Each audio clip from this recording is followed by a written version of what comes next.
focus sur les vrais panafricains, la voix des panafricains pour l'unité et la libération de l'Afrique. Ensemble, faisons avancer notre continent. Si c'est ta première fois de tomber sur cette page, nous t'invitons à t'abonner et à cliquer sur la cloche de notification pour ne rien manquer. Nganou Djoumissi sert à quoi? Il faut chacun se pose cette question. Donc, je voulais seulement attirer votre attention là-dessus pour vous dire, les gars, chaque fois que vous vous levez, glorifiez Dieu et célébrez la vie. Parce que chaque minute, chacun d'entre nous peut être appelé. Mais qu'est-ce que nous retiendrons? Ce qui resteront, ce que vous avez fait dans la société, ce que vous avez transmis dans la société, ce que vous avez laissé dans la société pour les prochaines générations. Ça se construit dès la naissance, par l'apprentissage, par la capacité de retransmettre, par la capacité de reproduire, par la capacité de donner, d'écouter, par la capacité de partager, d'aimer. Si on n'aime pas, de respecter, de vivre dans la discipline, la loyauté, le respect, le partage. Malheureusement, ce n'est pas le cas. Les gens veulent s'empiffrer, prendre tout pour eux et partent par la suite. Donc, c'est pour cela que j'ai fait un effort, avant de partager avec vous ici, d'appeler plusieurs fois. Il regardera dans son téléphone, il verra les appels en absence de Nouma Patrice Freeman. Je laisse toujours mon nom et mon adresse parce que je veux connaître, est-ce que c'est fait, quelle est ta version de fait sur ce que nous allons partager ici.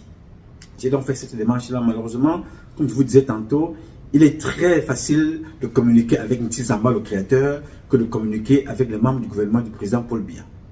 Parce qu'il y a des conditions pour échanger avec ces gens-là.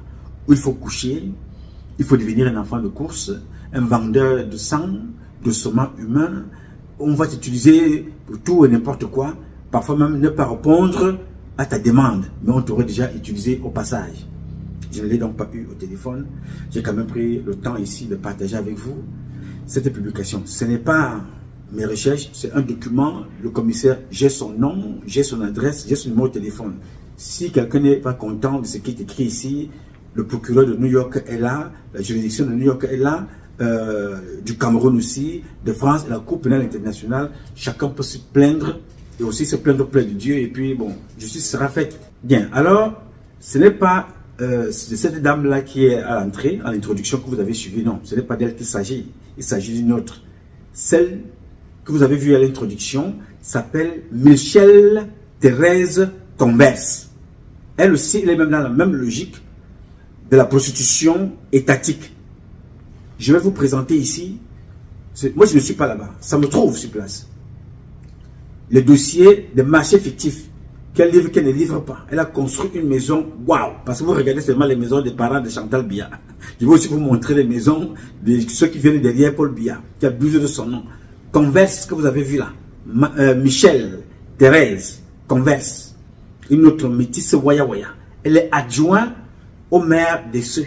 En réalité, si ma mémoire est bonne, le salaire d'un adjoint au maire, c'est entre 100 et 150 000. Mais quand vous allez voir la maison de cette femme-là, vous voyez seulement me feu. J'entends dire, en fait, je vais présenter les photos, mais elle ne m'a pas encore présenté. J'attends les photos de bon cœur.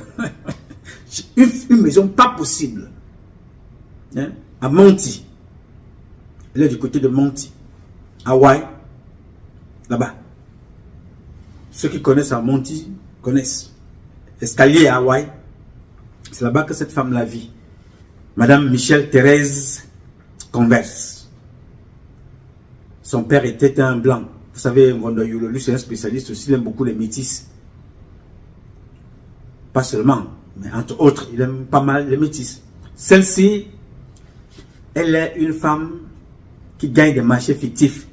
Écrit dans le rapport du commissaire. Elle est dans la logique de la prostituée d'État, qui bénéficie des budgets de l'État, des marchés fictifs. Michelle Thérèse Converse, ça ce n'est pas son sujet aujourd'hui. Je vais vous en parler. Ce n'est non plus Gaël qui a Kribi. Même chose, je ne peux vous en parler pas aujourd'hui. Ça c'est en passant. Nous allons en parler le moment venu. Quand vous apprenez que ce pays-là doit connaître ce qu'on appelle l'audit. C'est pour ça que ces gens-là ne veulent pas que Biya parte. Mais Biya va partir. Le président Biya va partir. Mais nous allons nous battre que le père Biya sorte par une porte, même s'il ne sort pas par la grande porte, mais qu'il ne soit pas humilié. C'est mon vœu et c'est mon souhait. Mais en tant que président, il a échoué. Et pour échouer, il a fallu qu'il soit accompagné dans son échec par Ngondoyulo, par Oswald Babouki, par Ferdinand Ngongo, par Joseph Fouda. Oui, monsieur, Joseph Fouda. Mvondo Yolo, Oswald Babouke, Joseph Fouda, Amougoubote, René Claude Meka, Aïvo. Les gens qui sont autour de lui là, ce sont ceux-là qui pensent que Paul Biya doit rester éternel. Non, les gars, détrompez-vous, ce n'est pas possible, non? Si les chrétiens vous disent que Jésus est venu, il est parti, ce n'est pas Paul Biya qui sera éternel. Vous-même, vos parents la plupart sont partis, sont quelque part, que leurs âmes se reposent en paix. Le père de Biya est parti il y a longtemps. Maman Yenga est partie il y a longtemps. La femme de Biya, la première, est partie. Biya ne sera pas éternel. Mais ce que je ne veux pas voir, attention à mes propos, ce que je ne veux pas voir, c'est ce qui s'est passé dans d'autres pays. Se passer dans mon pays alors que nous avons eu le temps de prendre conscience des enjeux, des causes, des conséquences, de ne pas répéter les mêmes choses, c'est-à-dire abuser le peuple, pousser le peuple à bout, au point où aujourd'hui les effigies de Paul Biya sont déchirées.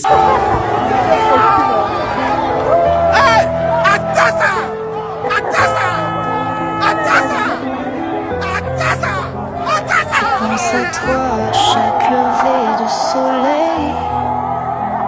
Tes rires résonnent comme une douce merveille. Dans mes pensées, tu danses l'éclatante et vive. Chaque moment passé ensemble, c'est là que je m'active. Oh, tu es ma muse, ma lumière dans l'ombre. Je pense à toi, tu es mon inspiration. Ça me rappelle toujours les derniers jours de Saddam Hussein. On faisait tomber des choses comme ça quand Saddam Hussein était déjà mort. Mais là, Paul Biya est encore là, on déchire les effigies partout. Ce n'est pas le problème de Vonayolo. Non, non, non, non. Le problème de Vonayolo, c'est les voitures. Les femmes métisses. Ça voit l'argent dans les sacs, gardé à la maison comme faisait Martin Belingue Boutou. Il n'apprend rien. Ce n'est pas le problème de Oswald Babouke. Non. C'est construire des maisons. Waouh! Vous allez voir aussi dans la prochaine publication les biens de ceux qui ont trahi Paul Biya. La maison, Biya n'a pas une maison, waouh. J'ai envoyé un drone filmé, je vous ai montré des images ici. Très peu de temps, Biya, le président Biya vivait dans la saleté parce que Chantal Biya est une femme très sale. Pour être sale physiquement, il faut être sale dans la tête. Oui, je vous ai montré, je n'ai pas dit sans preuve. Ça nous a coûté un peu ce que ça a coûté. J'ai envoyé des gens filmer. Ils ont filmé là où mangeaient les militaires. Ils ont filmé là où on prépare la nourriture des militaires. Ils ont filmé le camp du président Biya qui était dans la poubelle. Alors qu'il a une femme qui ne brille que de façade. Elle ne brille que quand vous la voyez laver son rouge. Alors elle n'est pas différente de Converse. Elle n'est pas différente de Gaël. Parce que ces gens-là sont des gens qui vivent dans le bling-bling apparent. Et l'homme qui sont appelés à utiliser le nom, à exploiter le nom, vit dans la poubelle au milieu de ses frères, de ses compatriotes camerounais. Il faut bien que mon propos soit bien écouté. Je sais faire la différence. Le président doit partir par tous les moyens. Mais moi, ma mission, c'est de dire que je ne vais pas m'asseoir ici, envoyer des Camerounaises et des Camerounais mourir en route alors qu'il n'y a pas un chef pour les guider. Le combat se prépare et s'organise. Il faut organiser le combat pour que les enfants ne subissent plus ce que les enfants de Kamto ont subi en 2018. Ils sont en prison aujourd'hui. Je ne veux pas que mon nom soit dans la liste de ceux qui motivent les enfants à sortir dans la rue sans quelqu'un qui va mener le combat. Si Issa Chiroma veut mener le combat, qu'il structure son combat et qu'il soit prompt à protéger ses enfants. Il ne faut pas que ces enfants soient abandonnés dans les prisons demain comme Kamto les a abandonnés. Et d'autres sont en prison jusqu'aujourd'hui. Mais lui, il est chez lui à la maison, il mange, il vit, mais les enfants sont dans les prisons. Battez-vous pour que le Cameroun change. Utilisez tous les moyens que vous croyez possibles pour que le Cameroun change. Mais ne suivez pas bêtement des personnes qui sont assises ici chez moi à la maison, aux États-Unis. Je dis, sortez, allez combattre Biya, sortez, il faut que Biya parte par tous les moyens. Moi, je suis ici. Non.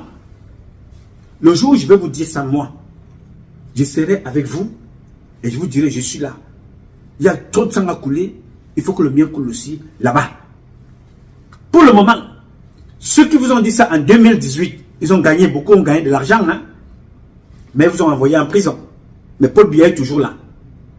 J'ai dit ici que je n'ai pas dit qu'il n'est pas possible de chasser Biya. Organisez-vous. On ne peut pas chasser un régime dictatorial de cet ordre-là de 43 ans de dictature en allant aux élections. Ce n'est plus l'élection de Biya, c'est l'élection de Olvat Baboke, de Mwondayulo, de Ferdinand Gongo, de Joseph Fouda, d'Amougou Bote, de Mbargangele, de Mbargomboa, de Galas et Toga, de Ferdinand Gongo et de tous les autres là. C'est leur candidature, ce n'est pas la candidature du peuple, ce n'est pas la volonté du peuple. Ils feront tout pour que Biya soit là-bas. Mais moi, je ferai tout pour prendre Biya, pour l'amener dans son village en tant que père. Je suis fils, je suis citoyen. En tant que citoyen, je combats le président de la République. Et en tant que fils, je me bats pour sortir mon père des mains de ces autres fils qui ont abusé de lui. Le comportement que vous voyez là, vous le voyez dans d'autres familles, dans certaines familles, où un petit groupe d'enfants prend le père, séquestre ou vole le père, va le cacher quelque part, commence à faire signer des papiers au père pour s'accaparer des biens. Mais seulement dans ce cas, c'est dans le cadre national. Et les conséquences sont à l'international. Un groupe de personnes s'accapare du président, continue à vouloir mater le peuple camerounais, vous intimider, vous faire tuer, d'autres se passent pour des opposants, vous envoie dehors parce que vous avez la soif du changement, il faut automatiquement que ça change, il faut vous exposer. Qui ne veut pas que ça change? Tout le monde veut que ça change. Mais il faut s'organiser. Il faut s'organiser. On ne peut pas se lever comme ça un jour au matin, aujourd'hui on est avec Kamto, 2 minutes plus tard on est avec celui qui combattait Kamto, on court. Pendant ce temps, au milieu ici, il y a des enfants qui tombent. Et il y a ceux qui vous envoient, qui prennent de l'argent pour vous motiver, qui gagnent. Vous tombez en prison, Paul Biya est toujours assis là-bas. Il y a un problème. Paul Biya n'est pas éternel, il faut le combattre sérieusement pour qu'il parte. Mais comme préparez le combat. Organisez-vous. Sortez du tribalisme. Ne croyez pas que c'est un problème de Betty ou un problème de Bamileke. Moi qui combats depuis là, ce sont mes propres parents qui sont au pouvoir. Je connais faire la limite. Je fais la différence entre ceux qui soutiennent dans ma famille ces gens-là, ceux qui profitent de ces gens-là et ceux qui sont avec ces gens-là. Et on les retrouve dans les 10 régions du Cameroun qui constituent un groupe. Alors faites attention les gars. Ok, c'était pour répondre à quelqu'un en passant. Moi je ne suis pas dans le désordre. J'ai beaucoup dépensé, beaucoup d'argent pour les enfants qui sont en prison, à mon niveau. J'ai vu d'autres qui sont morts, des femmes du MRC. J'ai même vu des femmes du RDPC, tuées, assassinées. Personne n'a rien fait. Mais on continue à prendre les enfants des autres comme des bouchers, comme une boucherie, comme du bétail. Je dis, battez-vous pour que le Cameroun change. Par tous les moyens, mais pensez votre combat. Parce que ceux d'en face là, ils ne pensent pas autre chose qu'à conserver le pouvoir. Et ils vous attendent avec les armes. Le colonel qui vous arrête là, il veut vous arrêter avec, il veut le galon. Le lieutenant-colonel, colonel portier général. C'est ce qu'il veut lui. Tout le reste, il n'est pas concerné. Alors toi, tu as pensé le combat quand? Alors il faut penser le combat. Dans chaque chose, il y a un guide, il y a un leader. Que Issa Chiroma donne les instructions et que vous vous organisez pour mener le combat pour que les enfants ne meurent pas dans le vide. On ne s'improvise pas opposant en 3 mois et on veut que les gens aillent mourir. Pendant ce temps, vos enfants sont déjà loin, très loin. Non, je ne ferai pas ça, vraiment, croyez-moi. Pourtant que je veux que Biya parte, par tous les moyens. Et je travaille tous les jours à mon petit niveau. Je dis, allez combattre Biya, mais protégez-vous. Que ceux qui vous envoient, allez combattre. Souvenez-vous seulement qu'il y a d'autres qui sont déjà en prison là-bas de l'autre côté. Ça ne veut pas dire que personne ne doit mourir, mais organisez-vous et préparez-vous en conséquence. C'est ce que je veux dire ici. Il ne faut pas tronquer mon propos en allant dire que non. Je dis que Paul Biya doit partir. N'est-ce pas? Je le dis ici depuis 30 ans avant que tu ne sois debout. Avant que tu ne te lèves. Il faut qu'il parte. Il ne nous a rien apporté en tant que président. Mais je me battrai aussi comme je me battrai aux côtés de Nkwete, de Jean Nkwete. Tu es à l'ouest, n'est-ce pas? De ça, tu protèges Nkwete. Est-ce que tu es déjà allé manifester chez Nkwete? C'était chef traditionnel. Est-ce que tu es déjà allé manifester chez Niat? Alors que c'est Niat qui est l'organisateur de tout ce que tu vois là, tu n'es jamais allé là-bas. C'était chef traditionnel, parce que c'est ce que tu mets devant. Chef traditionnel et parent. Très bien. Je fais pareil. Paul Biya était chef traditionnel.